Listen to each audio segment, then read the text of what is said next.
Well, these days there's a lot of mudslinging between Democrats and Republicans, and it is rare to see both sides working together. But this year things might be changing at the state legislature. News 13's Natalie Wada spoke with lawmakers from both chambers and both parties to get a sense of just how much they're reaching across the aisle. Natalie is live in Santa Fe this evening with that story. Natalie?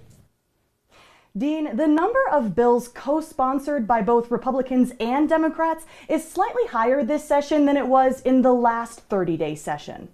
We need to quit making education partisan. We need to quit making these crime issues partisan.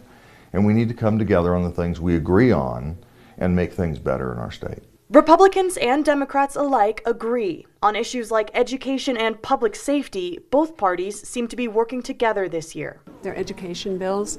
There are a lot of community safety bills that have both members of the Republican and the Democratic caucuses. Senate Minority Whip Craig Brandt says he's gotten support from across the aisle, from the AG and the governor. And I think this is the important thing. There's a lot of things we agree on, even when it comes to crime. Brandt says despite disagreement on many issues, he's changed his position on some, like return to work initiatives for police officers to try to tackle crime. We can't wait for more children to kill more children. We have to deal with the crime issues we have now.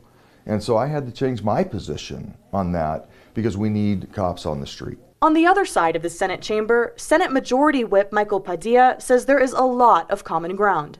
We agree on about 98% of all issues that are introduced and debated during a legislative session. There's probably about 15 or 18 issues that sort of violently divide us. While there are not more co-sponsored bills compared to sessions past, more high-profile legislation seems to have co-sponsors than in years past. But Republican Representative Rod Montoya believes, in the end, a lot of these co-sponsored bills won't make it to the governor's desk. I'm hopeful that there's been enough pressure from the public that we may see a couple of these things get all the way to the finish line. But if history is our guide, I'm not going to hold my breath, and neither should the public. Lawmakers have until the 31st to have their bills introduced. Back to you. All right, Natalie, thank you. Now, so far this session, 55 bills have been introduced with bipartisan sponsors.